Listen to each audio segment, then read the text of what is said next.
Hello and welcome to Fiction Fans, a podcast where we read books and other words too. I'm Lily.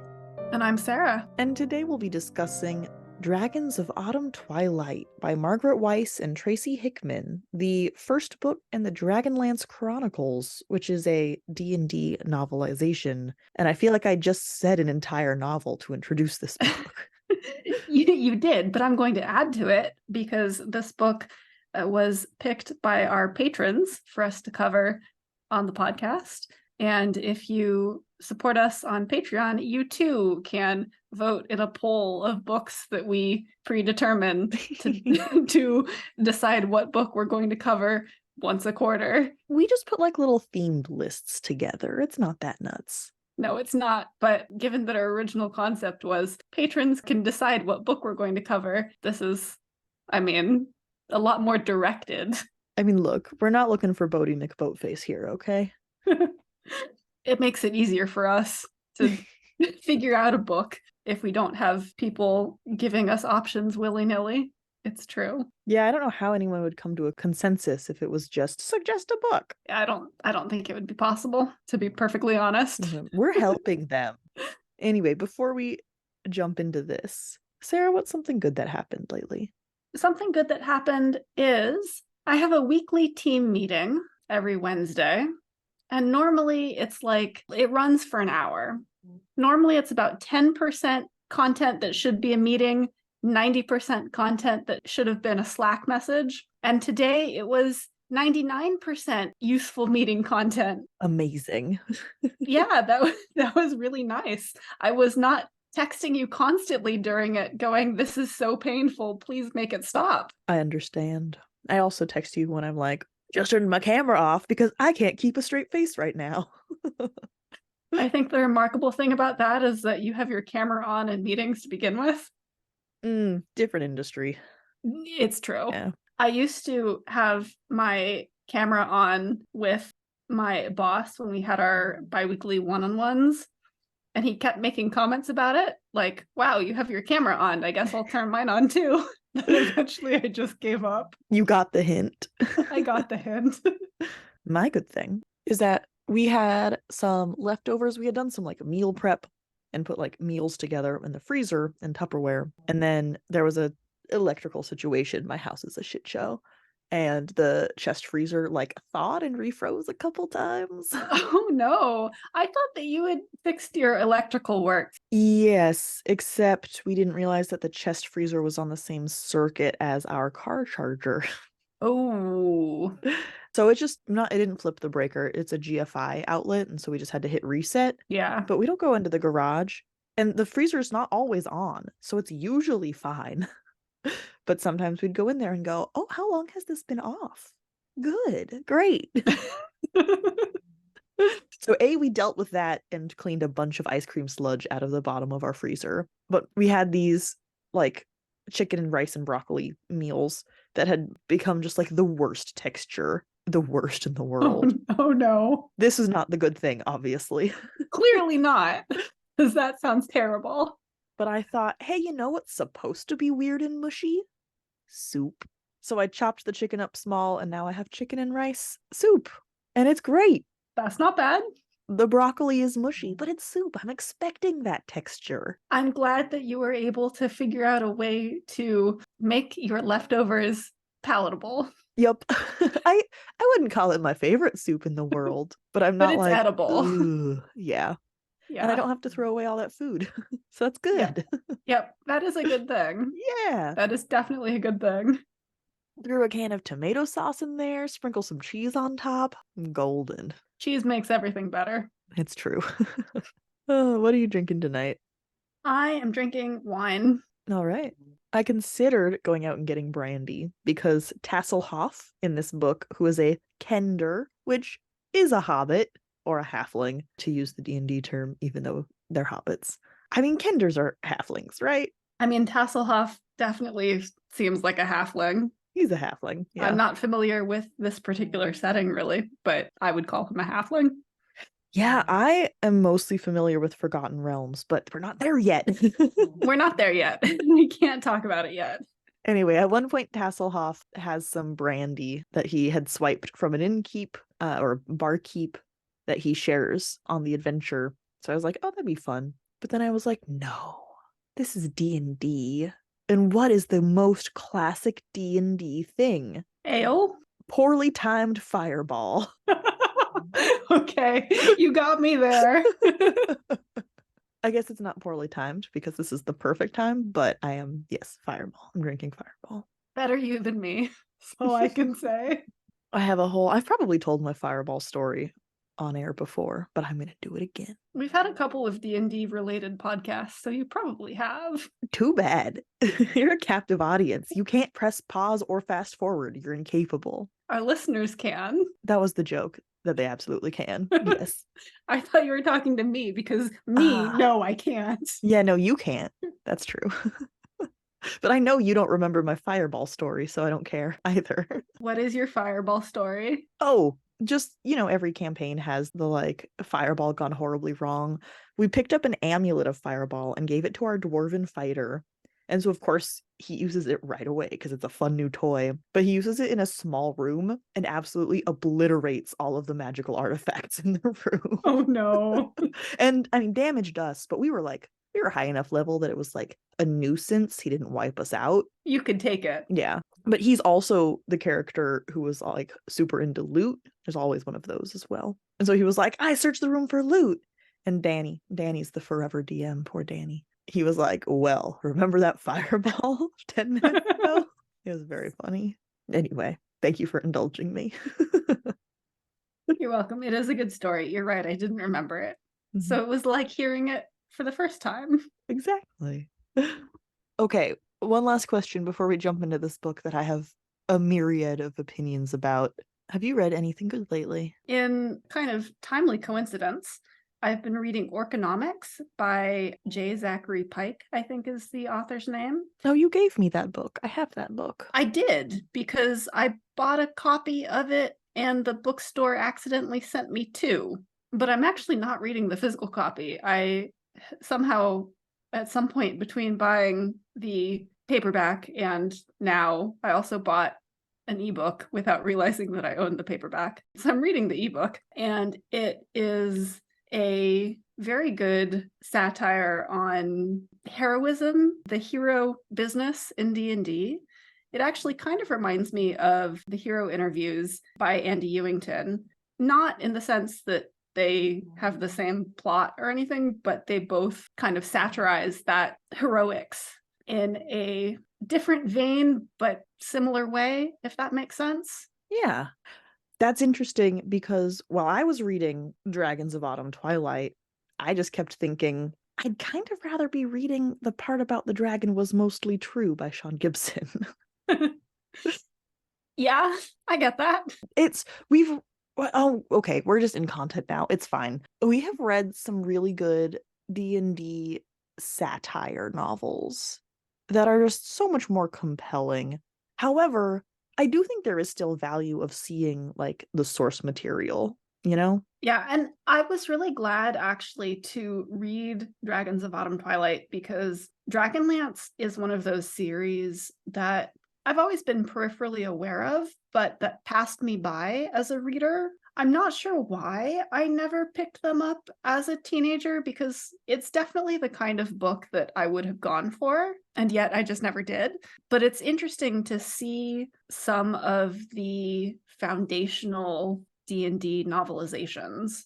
Yeah, foundational is the right word. Yeah, so like I'm glad to have read it. It's not, in terms of D&D related books, it's probably not my favorite. That's already such a specific category. As far as D&D related books that have a dragon that is a bad guy and also takes place in this time period, it's maybe not my top 5. And yet we've read an awful lot of D&D related books. We got a type, what can I say? It's true. So yeah, it's maybe not the right. I think I really would have liked this book had I come to it younger. As an adult with no nostalgia factor for it, it doesn't hit quite as hard for me. I mean, reading it in 2023, it was like 40 years after it came out. Yeah, almost exactly, I think, because it came out in 1984. Yeah. it feels like it's 40 years old. It does. I would really be interested in reading the first Drizzt book, because those books I did read as a teenager and I haven't read since. And it would be, I think, fascinating to see how it holds up and how it compares, and how I feel reading it as an adult who has actually played D&D versus a kid who had never played D&D. Okay. So the Drizzt books are inherently like playing on a trope, right? Because Drizzt is a drow, which is a typically matrilineal society. And so that very concept is sort of turning something on its head. And I would say probably my main takeaway from Dragons of Autumn Twilight is that everything that you see is what you get. Well, and I think that the reason why that is partly because it's a campaign novelization, right? Like, this is a D&D campaign. Well, my understanding, and I could be wrong, so if you know more about Dragonlance than we do, please write in and correct us. Oh, I thought you were talking to me for a second, and I was like, God, no. No, I know you don't know more Dragonlance than I do. Like I said, I'm a Forgotten Realms girl. I can talk about that lore pretty thoroughly, mostly because Daniel reads campaign books for fun. And so I get some of that by osmosis. It's a sexually transmitted disease. But yeah, Dragonlance is like not, I don't know. Yeah, but so my understanding is that who's the company, TSR at this point, had written the first like campaign book, D&D campaign, and they wanted to turn it into a novelization. And Margaret Weis and Tracy Hickman actually had a D&D campaign running that they novelized, essentially, that was following that module. That makes me like it a lot more, actually. Yeah, and I believe that they mention in the introduction to this book, because obviously, oh, maybe it's not the introduction. I don't think there is an introduction. Maybe it's just the Wikipedia page, because I did read the Wikipedia page. They mention that Raistlin in particular developed a lot because of how he was played in the campaign. I would love to read an interview with their like group. I'm pretty sure that Jody from Witty and Sarcastic Book Club, who is a big Dragonlance fan, has interviewed Margaret Weis and possibly Tracy Hickman. But you're talking about the whole group. That's great. No, I want to hear like what the player who played Raistlin. It's ST. ST, thank you. Yeah. I want to know what that player thinks of the depiction of his character in it. Like, I want the like the tea. Yeah. But I also, and for as much as this book didn't really work for me, I was left feeling interested in reading further. So I guess in that way it was successful. But also because the Wikipedia page says that for books after this, Weis and Hickman said, we're going to write the novel first and then you'll write the module, versus having to write the book based on the module. And so I think seeing how that makes the book feel more organically like a book and less like a D&D campaign would also be interesting. But is it still based on their like game? It is still based on their game, I think, yeah. So it's still gonna feel like pretty episodic. It is. I mean, like, I don't think that it would fix all of the problems that I had with this book necessarily, but I think it might smooth out some of the rougher transitions. Yeah, probably. Yeah. It is kind of wild that this book was written by two women. It was not written by two women. Is Tracy not a lady? Tracy is not a lady. Margaret's a lady. Margaret is a lady. Okay. That's less wild now. That makes a lot of sense, actually. Yes. I mean, my opinions about the female characters in this book stands, but I think we're going to talk about that in the spoiler section so I can really get into it. Yeah, I don't think we can talk about the women of this novel without talking about spoilers. So that'll come later. I mean, we can. It's just going to be lots of bleeping out and then, that one thing, and it wouldn't be fun for anybody. No, not even for us. Okay, before we dive into the actual content of this novel.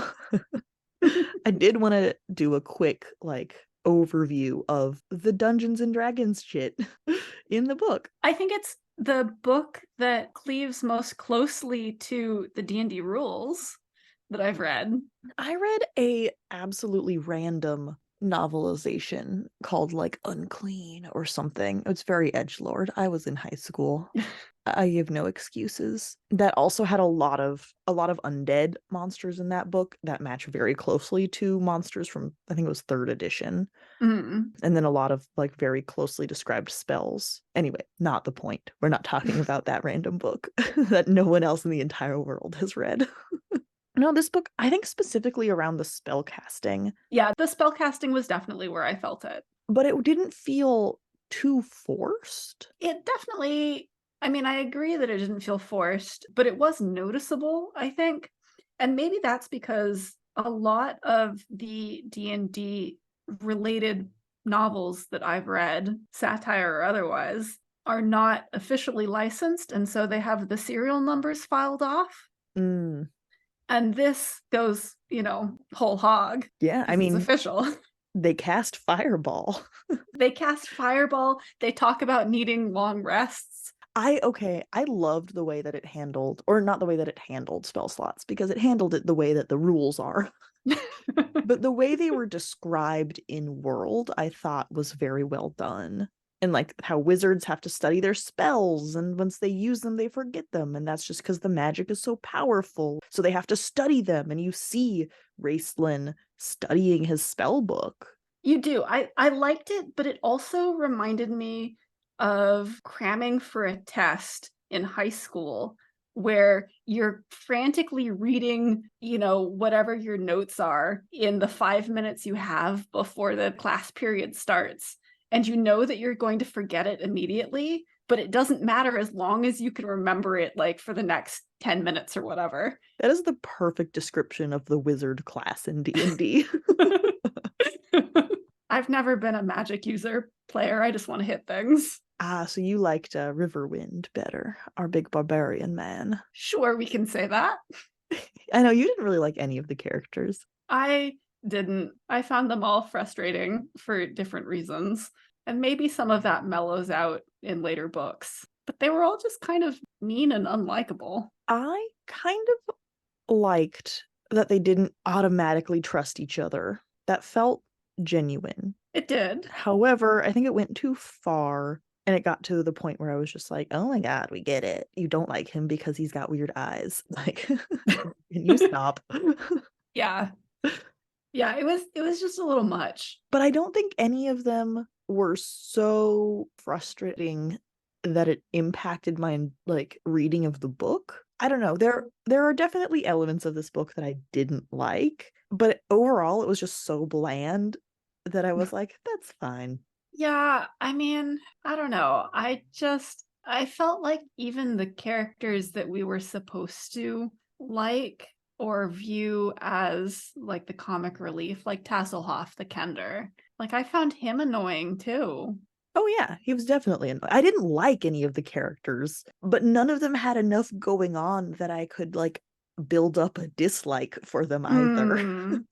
I think is what I'm saying. I was so neutral. I could not bring myself to care.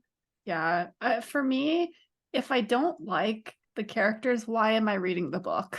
Well, yeah, except we're reading the book because it has cultural importance. Yeah, but like I said, I mean, the book left me interested enough to feel like maybe I would read book 2. So it was successful in that regard, even if I didn't like the characters. It didn't, there was nothing in it offensive enough that would make me go, like, no, never. I find myself comparing it to Kushiel's Start, at least in my experience of it. Not that there's anything in common between these two books. Interesting. But your response to the book was the same. No, it wasn't. Because in Kushiel's Dart, there was at least so much that made me so mad I was passionate about it. Whereas in this book, I was just like, oh, that's dumb. Oh, well. Yeah, I can see that. I did think, okay, when you first texted me that all of the characters annoyed you, I was like, well, it's kind of hard on Tanis. He seems chill so far. That was before I had gotten to the love triangle part. And then I was like, oh yeah, no. Yeah, no. The characters frustrated me, I will say. They frustrated me a lot. That's fair.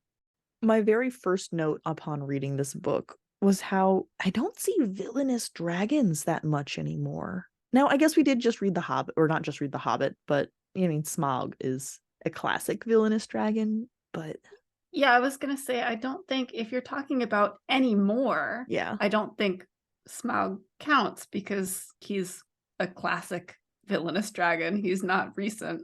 yes. Yeah, I do think dragons got a very good PR person because their image has kind of done a 180. They're sexy now. They've gotten the vampire treatment. They really kind of have. Sort of everyone collectively was like, we like these guys so much. Can you just give them to us nice? Thank you. Now, Daniel pointed out when I made that exact complaint that in the lore of D&D, it's only the chromatic dragons that are evil. Chromatic, the red, black, white, regular color dragons. Whereas the metallic dragons, bronze, silver, gold, are considered good aligned. And the book does follow that. I would also like to point out that Dragon Riders of Pern by Anne McCaffrey, which I think it would be really interesting, again, to cover one of those on the podcast. I have large nostalgia for them, but there are definitely some issues with them. Dragon Riders of Pern features good dragons, and that series, the first book came out in 1967. So it's not like there were no good dragons way back when. No, that wasn't my argument. My argument was that there's no evil dragons anymore. True. So yeah, there were good dragons. And now we're like, nah, we only want the good ones. We like dragons too much. I don't want to see them be bad guys anymore. We as a collective, humanity as a whole has decided we're into dragons. But only good dragons. Well, no, we want them to be good because we're into them. Oh, I see. Yeah. Anyway, there is a black dragon who does breathe acid, and I was like, fuck yeah. That is a breath weapon win for the D&D nerd. The dragons did seem very D&D. Casting darkness all over the place that functions correctly. I don't have quite the D&D background that you do, so some of those nuances went over my head. Yeah, your tabletop RPG is more in the like Pathfinder vein, right? Pathfinder, like I have played D&D. I had a couple of D&D games in college, but my recent... That would have been 4th edition. Gross. Was it 4th edition? I don't think 5th was out yet. Might have been 3.5. Okay, fair enough. Yeah. I mean, it wasn't 5. Like, yeah. I can tell you that it was not 5, but it might not have been 4. It might have been 3.5. But also that was a longer time ago than I would like to think about. Well, if you were playing 3.5. I do think 4 was out, to be fair. Mm-hmm. But I think our DM just didn't want to deal with it. But yeah, my recent experience is Pathfinder or Fate, which is very much non-numerical, and I didn't like it at all. Fate is not the system for me. And Pathfinder and D&D have a lot of overlap. Yeah, definitely. But as far as, like you said, the serial numbers or whatever, the Fireball TM. Yeah. This book got to lead into that hard. Yeah. And I don't think that in any of the campaigns that I played in Pathfinder, or even the D&D campaigns that I played, I don't think we ever had a wizard. That means you didn't get Featherfall, the most useful, boringest spell. We did not get Featherfall. Shows up in this book, though. It does show up in this book. And we also get to see a character not cast Featherfall. No, just cast Feather. Yes, I did like Fizbin. I mean, I have questions about him. Obviously, you're supposed to. Oh, see, he bothered me. The mysterious old man who won't tell anyone anything but expects people to listen to him anyway bugs the hell out of me. See, I think I liked him because he at least was very intentional about what he was doing, and he was intentional about being annoying, and I can respect that, whereas the others were just annoying. I think I liked Raceland a lot better than you did. I mean, of the main party, Raceland was probably my favorite.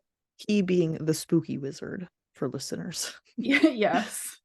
He still frustrated me. And so I think I liked Fizban better, but I liked him the most out of the companions. I have many opinions about Goldmoon and Riverwind, who are our two barbarian. Well, I guess Goldmoon was a cleric, but they are from a barbarian tribe. Culturally barbarian, but not necessarily class barbarian.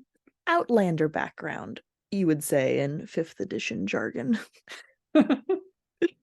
Yeah, we haven't talked about this book, like the actual content, too much. We have not. It's a D&D party traveling across the land trying to save the world. I mean, that's what it is. It's a D&D party trying to save the world from evil dragons that are coming and want to do something bad. We're not sure. Probably rule the world or destroy it. I don't know. Whatever villains do. Yeah, I think at this point it's still unclear because this is just book 1 in a series. So there's a lot that's still kind of up in the air.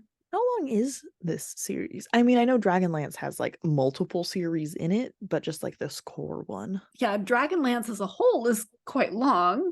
I did have a surprised Pikachu moment when we read the like song at the beginning. That was like, oh, Herna killed the dragon with his lance. Uma. And I was like, oh, they're fighting dragons. That's what a dragon lance is. I get it.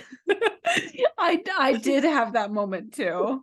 Wikipedia says it's the first in the Chronicles trilogy. So presumably it's a trilogy. See, I would be willing to finish a trilogy. Which, along with the Dragonlance Legends trilogy, are generally regarded as the core novels. Because then there's the Dragonlance universe, which of course expands beyond that. Yeah. See, that's a reasonable number of books. I would read 3 books. I mean, maybe we'll read Dragons of Winter Night and Dragons of Spring Dawning for the podcast. Maybe. I will say this was Dragons of Autumn something. Autumn Twilight. It is autumn. I guess it's not technically, but the weather has started to turn. The leaves are going. It was so perfectly atmospheric. Just the experience of reading this book was like very cozy. What you're saying is that we should rework our schedule so that we can read Dragons of Winter Night in December and then read Dragons of Spring Dawning in like March. Perhaps. We'll see what happens. But yes, it looks like it is a trilogy. There were a couple of other fantasy tropes that show up. Not tropes, but fantasy mainstays. I mean, you got your half-elf ranger as the main character. We do meet elves eventually. They're kind of dicks. That's normal. I'm okay with that. That is normal. Yeah. Flint is a dwarf who kind of just solidifies my righteous anger on behalf of all dwarves everywhere. I did think that Flint deserved better. He really, he basically only shows up on the page to be the butt of a slapstick joke. Yeah, I actually was really excited that we were going to see Flint because in the very first couple of chapters, he's our point of view character for a hot second. And I thought, oh, wow, we're getting this hero who is kind of over-heroing. He's a little bit arthritic. He just wants to settle down and enjoy his retirement. And that could be a really interesting perspective. But that was not actually what we got. This book did not do that. No.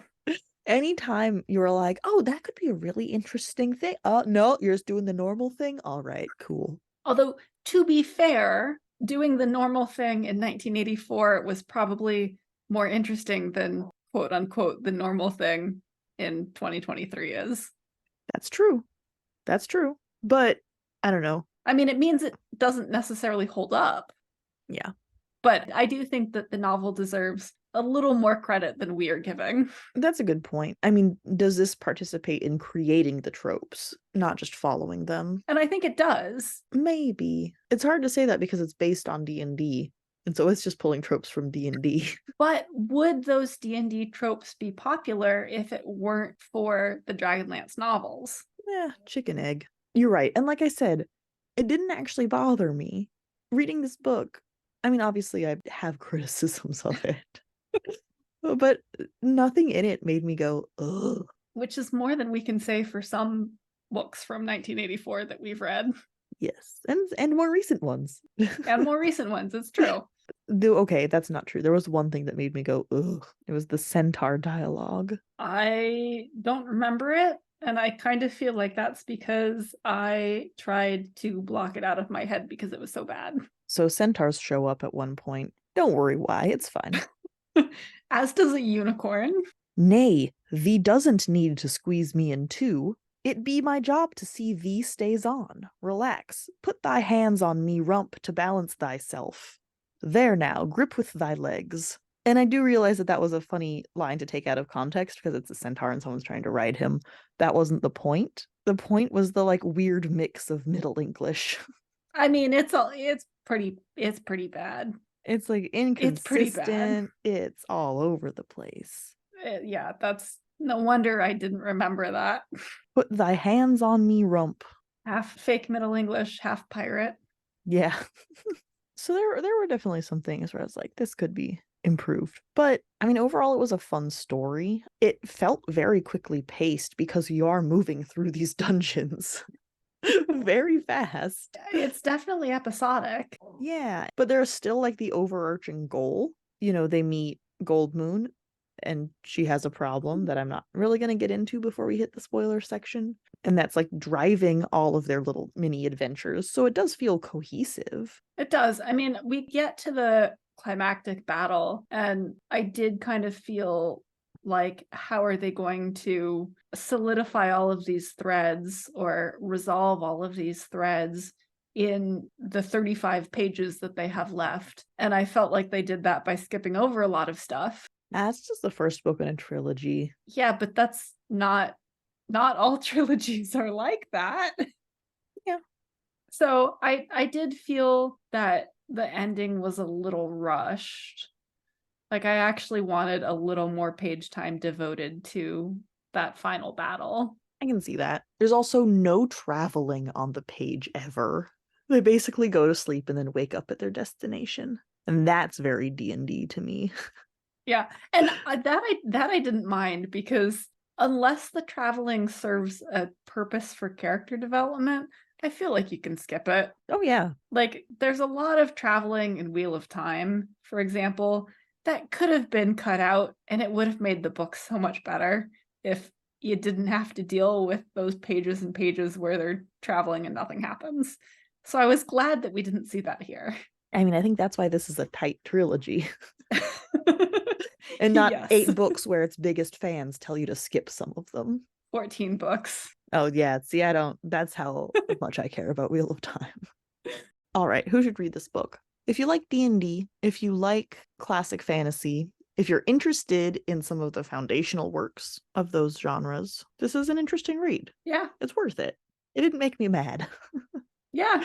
I mean, I didn't love everything about it, but I think that it is worth reading if you are into all of those things, which I am. So I'm glad that I read it. Like, I do feel that not having read any Dragonlance was a gap in my classical, like, foundational reading, and now we fixed that. We have to keep reading until we find the actual lance. It's gotta come up eventually, right? I'm sure they find it. Well, my impression is that there's not just one Dragonlance. You can make multiple Dragonlances. It's not a one unique item. But we need one that's shaped like a lance. Well, there has to be one. Yeah, there has to be one that's shaped like a lance, and we have to see it in this series, right?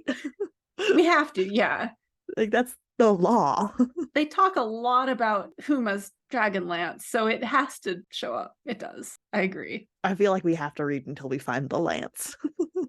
The second it shows up on page, I can go, all right, done. So we actually are going to cover on the podcast, we're going to cover the books up until the point where a dragon lance in lance shape shows up on the page, and we're not going to discuss that book after that. No, you're right. You're right, though. I do think we should cover books 2 and 3 in this trilogy. Yeah, I mean, it's kind of ridiculous how, like, I don't want to say not into it, but why are we so compelled by this story? I think that's a good question, because I'm definitely not into it, but I'm also kind of into it. Yeah. Right? Like, I don't know. So it definitely succeeds on that level, of making you want to know what happens next, even if you don't really like the characters, you don't really care about what's happening, you still want to know what happens next. Before we started recording, I described this book as American cheese. And I think that's apt because you can't stop eating. You know exactly what you're gonna get. Mm-hmm. And it's real good melted over tater tots. Mm-hmm. To avoid spoilers, skip to 1 hour 40 seconds.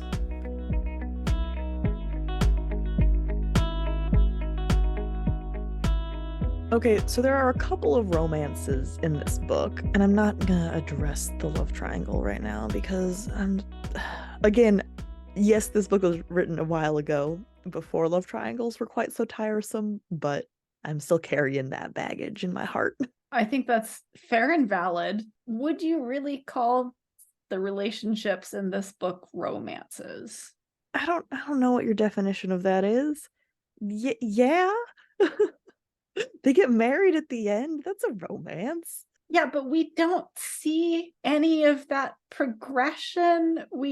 For a lot of the time, I mean, we're specifically talking about Gold Moon and Riverwind, who I do really want to call Rincewind all of the time. Like, a lot of the time, they're mad at each other and don't seem to like each other. And I actually kind of really liked that. Because the thing is that Gold Moon was the chieftain's daughter, the princess or whatever, and so Riverwind had to go on an adventure and find an artifact in order to be allowed to date her.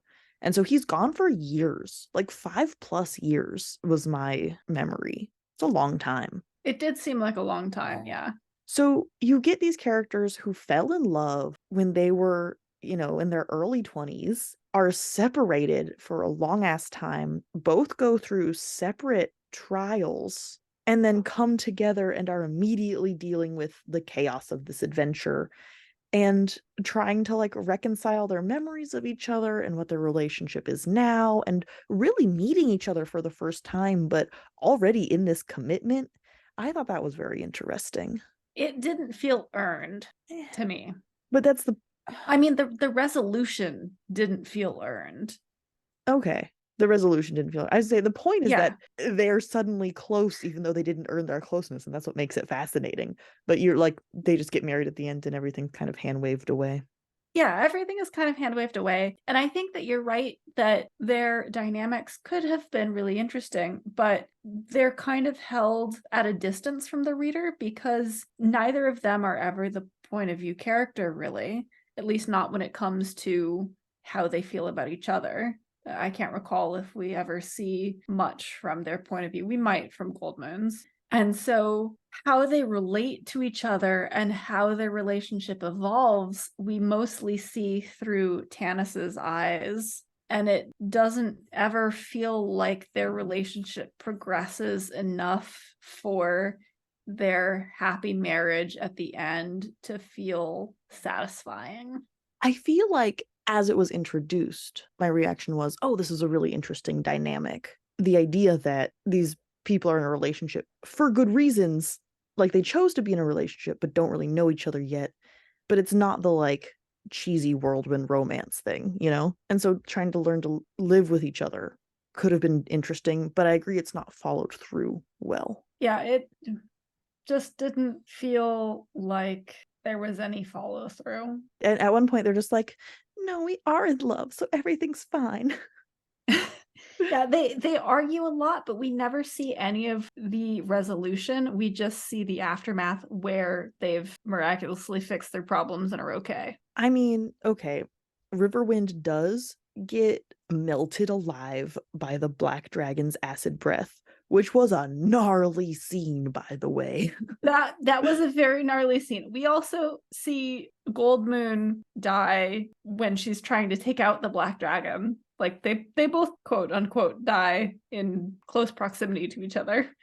And I feel like that could have been handled as, oh, when faced with losing you, I've realized that I am committed to making this work, even though that is going to take work, which could have been like that could have worked, which I've now used too many times.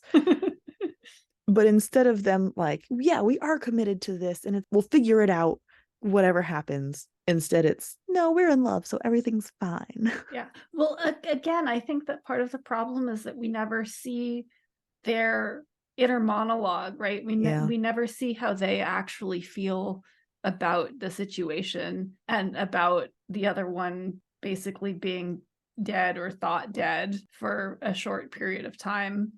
We see it from an outsider's point of view, which holds us as a reader at a distance, and it's hard to be invested in a relationship like that. Yeah. So Tanis is our main character, and I would say through like the first half of this book, I was like, oh, if he and Goldmoon end up getting together, I'm going to be so mad. And that's still true. If they end up getting together, I'll still be so mad. That didn't end up happening in this book, but I think part of it was because they were on the cover together, and so I was like, oh, it's the two of them. They are on the cover together. It's true. And then also Flint, which is an affirmative action choice if I've ever seen one. Flint is on the page like maybe 4 times in this entire novel. As we've already talked about, Flint does not get a lot of screen time. And when he does, it's always jokes at his expense.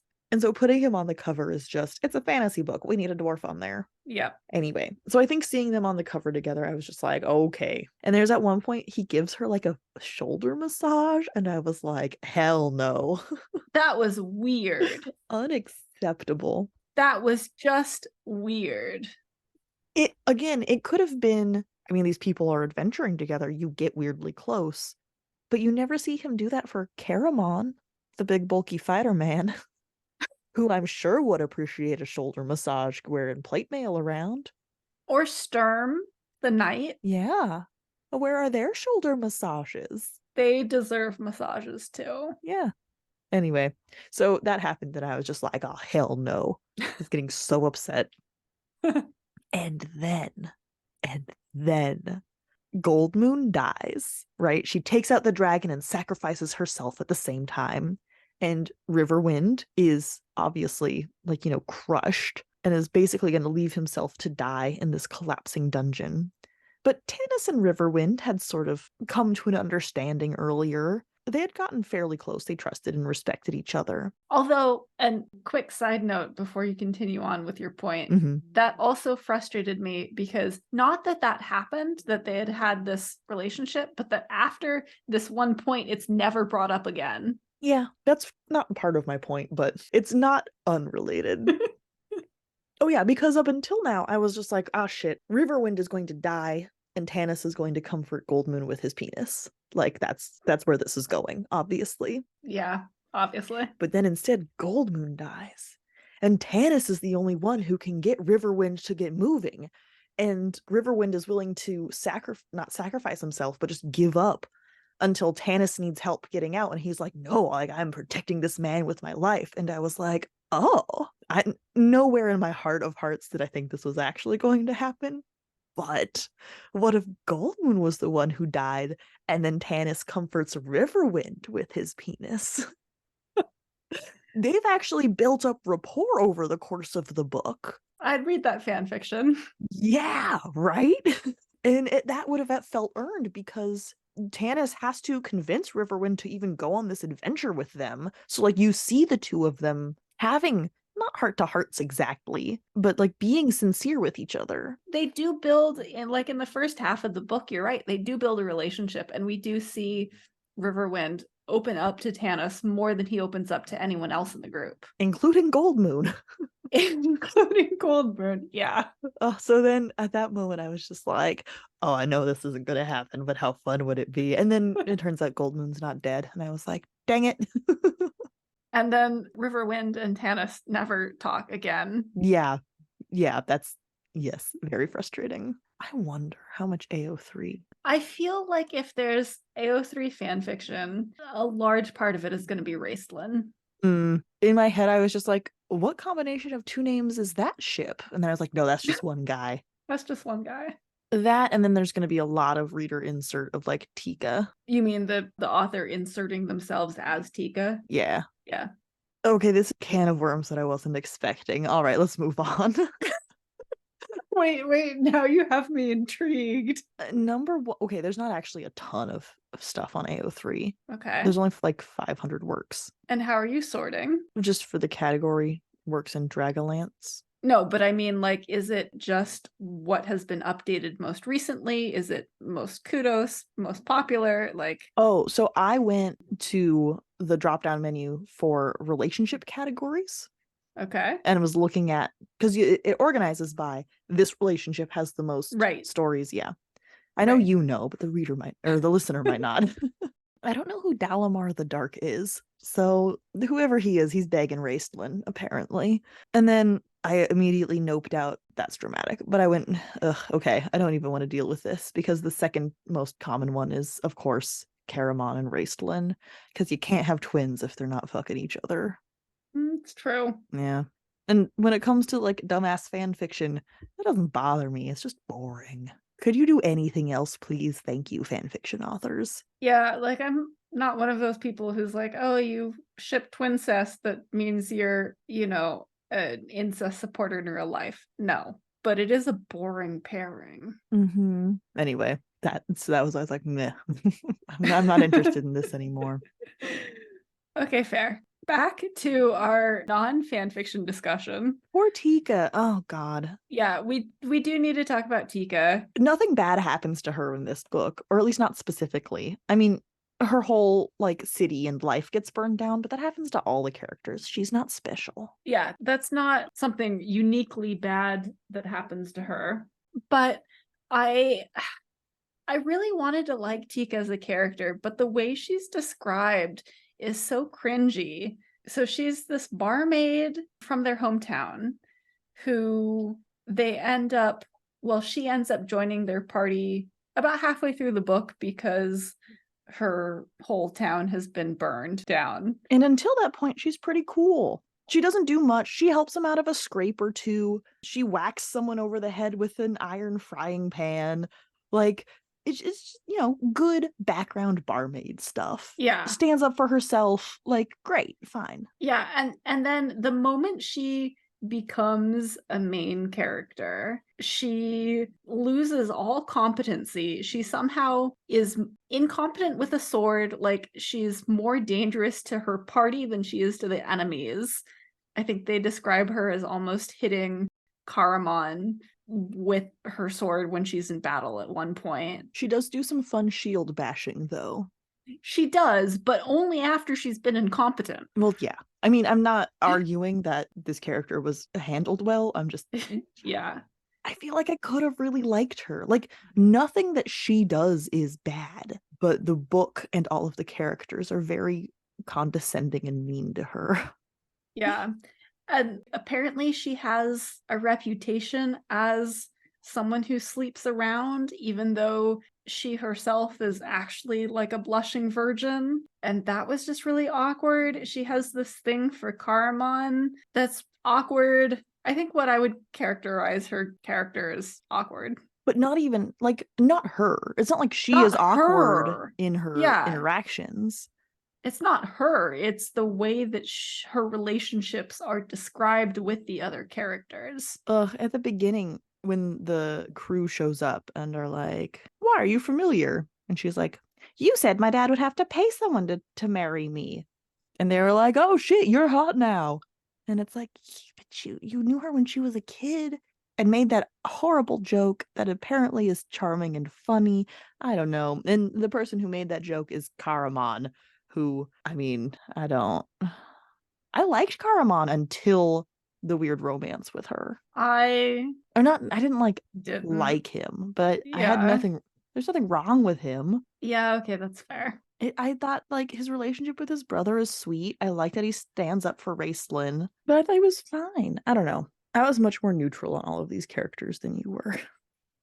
You clearly were. I was definitely negative. Well, once he started like weirdly hitting on Tika, I became negative for sure. Yeah, his relationship with Tika was not great. I wasn't Caramon's hugest fan, I think because of the way that everyone compared him to Raistlin. And as I've said, I didn't like Raistlin as much as you did, but I liked him of the companions. I liked him the best.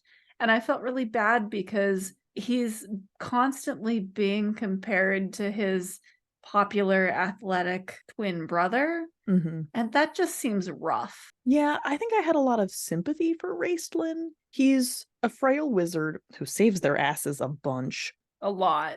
Clearly never got along with them, but now like they come back, they'd all been adventuring separately for 5 years and they meet back up, and he's gone through physical trauma, and they're all like, oh, you look weird, I don't trust you. Yeah. Horrible. It's clear that they tolerate him because they like his brother, and that's a horrible place to be. But I like that Karaman is like, no, fuck you guys. Of course Raistlin is chill. I like that. Yeah, but I don't think that Karaman actually understands his brother either. No, but you don't have to understand someone to stick up for them and be in their corner. No, but doing that without having some kind of understanding, I think, leads to a lot of resentment. Maybe. I think it says that he was present when Raistlin went through the like magical rites that turned him into this like. He clearly knows at least something about what happened to Raistlin, yeah. Anyway, this isn't me defending Karaman because I don't care that much about him. So Raistlin is put in this awful situation, and then whenever it comes up, he's just like, yeah, no, you don't have to trust me. Fuck you guys, I get it. Trust me or don't. I'm not going to prove myself to you. And I really liked that. Raistlin gave me big villain vibes, which the Wikipedia does say things about that. I did read that one spoiler to you, which I'm not going to do to our listeners just in case. But even just saying that out loud. No, but I had known before, yeah, because I read the Wikipedia page too. I mean, even reading this book, and I know this is a backwards comparison to make, but he gave me big Willow vibes. Not the movie Willow about hobbits, but like Willow from Buffy the Vampire Slayer. Yeah. Yeah, I mean, like I just was reading, I was just going, oh, this is like Willow if she had just like kept on trucking and didn't get pulled back into meek good self. Yep. If she had like not been with, I'm not gonna spend the next half an hour comparing this to Buffy the Vampire Slayer. So I'm just gonna stop now. But if you know, you know. Yeah, I would really be interested in reading the series where Raistlin is both spoiler and spoiler. I think you know what I'm trying to say. I know what you're trying to say. Yes. No, I mean, yeah, I think it might make me a basic bitch, but I did like him quite a bit. I think if I had liked Raistlin more, I can't say this because I feel like that's too spoilery.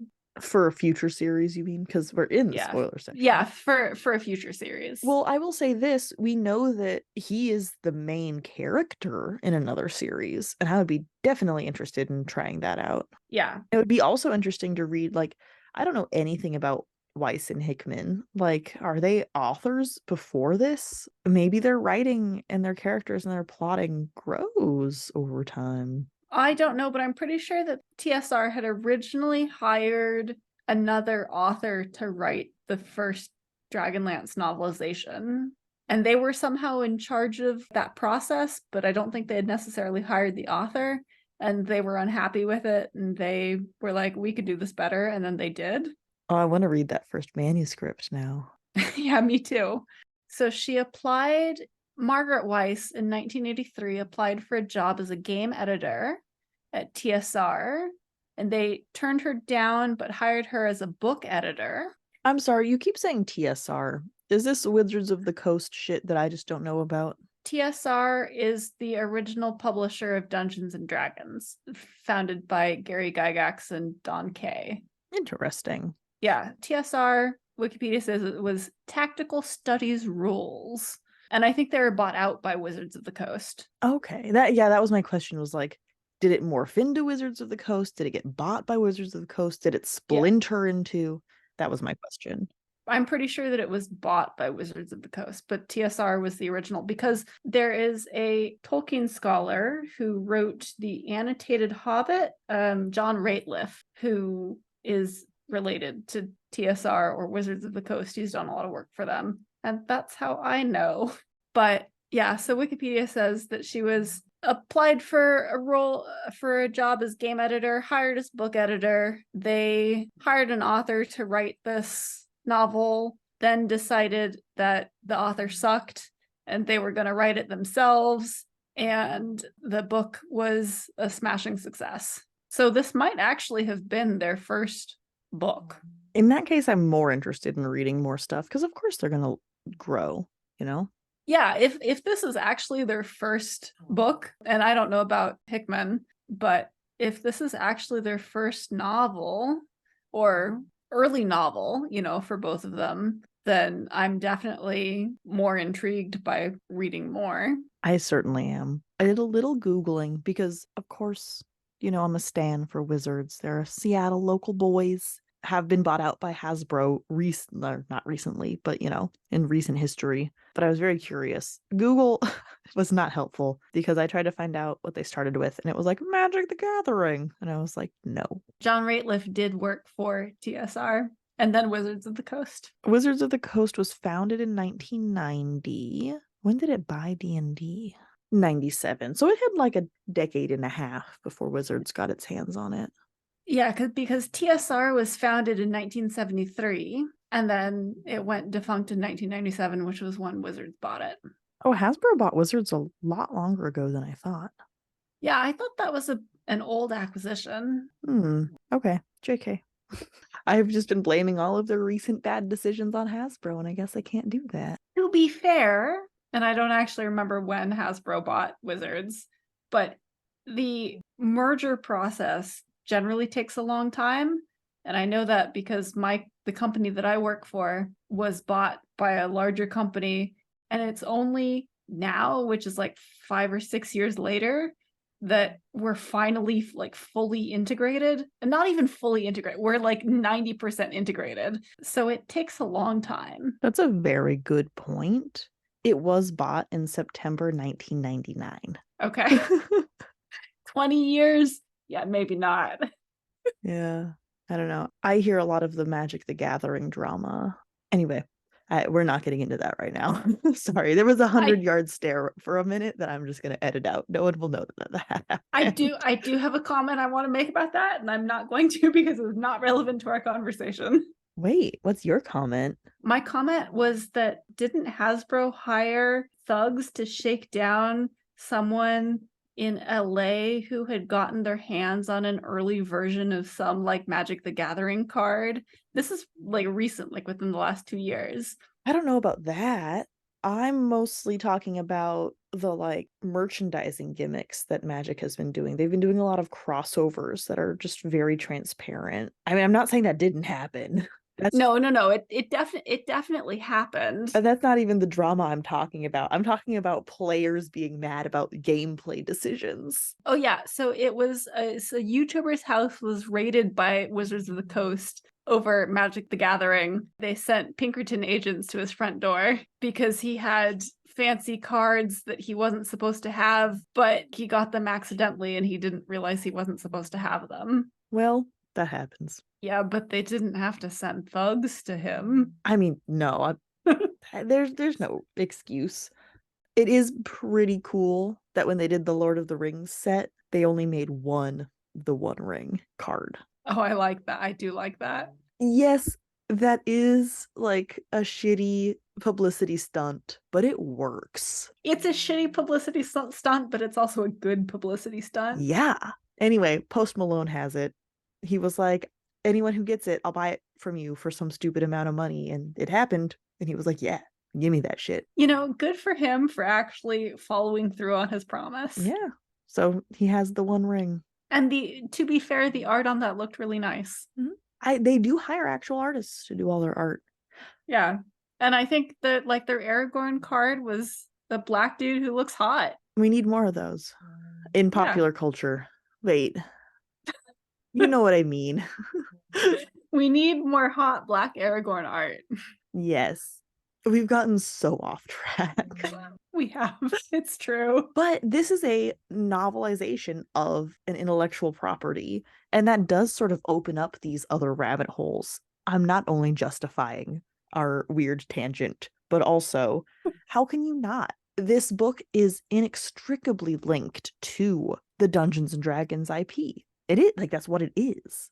I mean, it's an IP work. Yeah. Yeah. Absolutely. And so all of the conversation around Gygax and Dungeons and Dragons and Wizards of the Coast and Hasbro and Post Malone, They're relevant, damn it.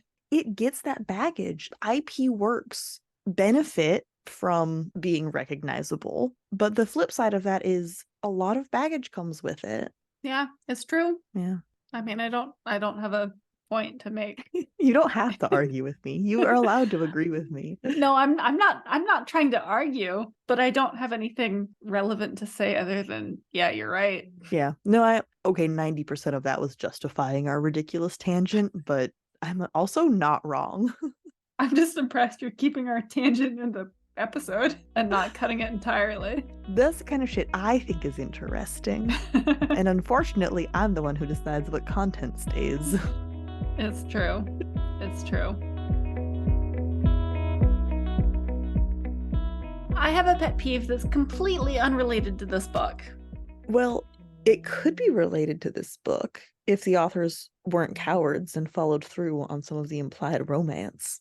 That's true. It could, but they didn't, so it's not. No, yeah, it's completely off topic, but I was trying. I did such a good job at the end of the last bit of working it all together.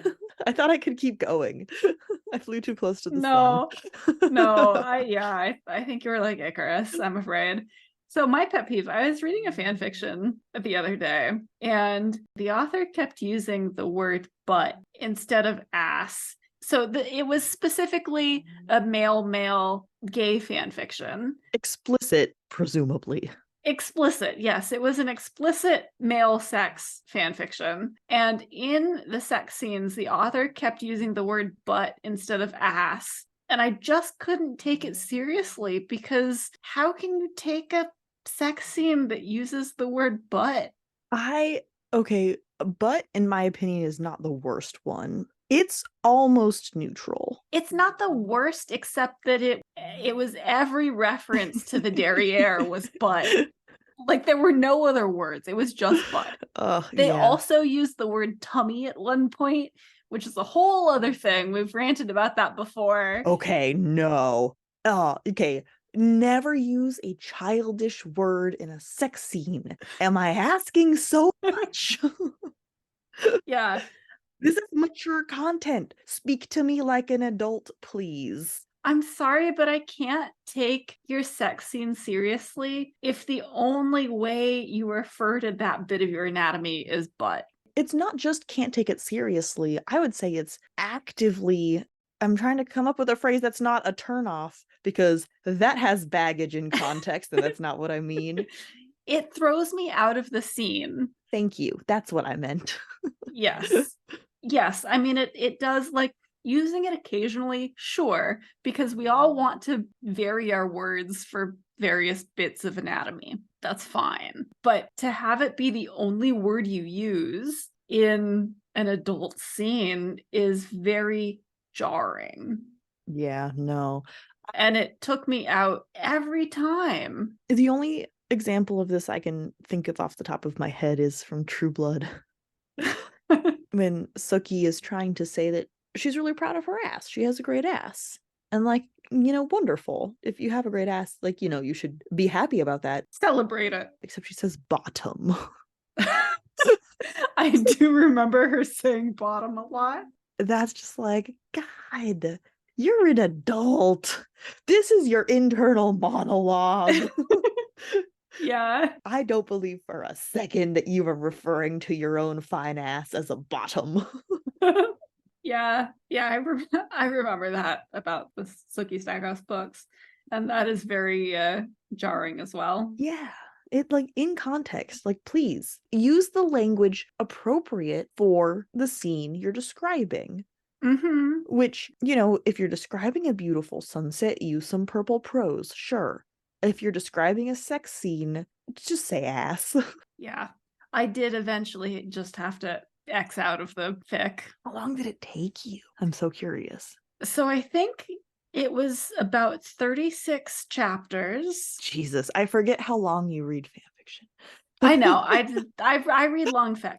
they were pretty short chapters. They were maybe like 1,000 words a piece. And I'm pretty sure that I got to about chapter 30 and decided it was just too much and I pieced out. That's almost the whole thing. I'd read this fic before, to be fair. So like this was not, I mean, I read this fic, I think, like a decade ago. It's an old fic. So I gave it a bit of leeway because I was like, you know, this was posted 15 years ago. I had lower standards then because I was younger. So I will read it now and I'll make fun of it a little bit, but it's fine. And then it just got too much for me. And I was like, no, I can't actually do this. This is too bad. The nostalgia didn't break through, huh? And no, it did not. It did not.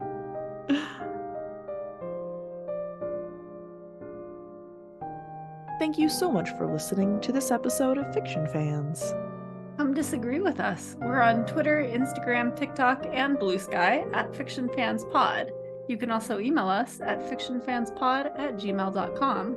That line gets longer every time we do this. It does, and eventually Twitter is no longer going to be there because there's rumors that Muskrat is going to start charging people, and at that point we're no longer going to be on Twitter because we're not paying for Twitter. I'm sorry. Well, see how that list evolves as we grow.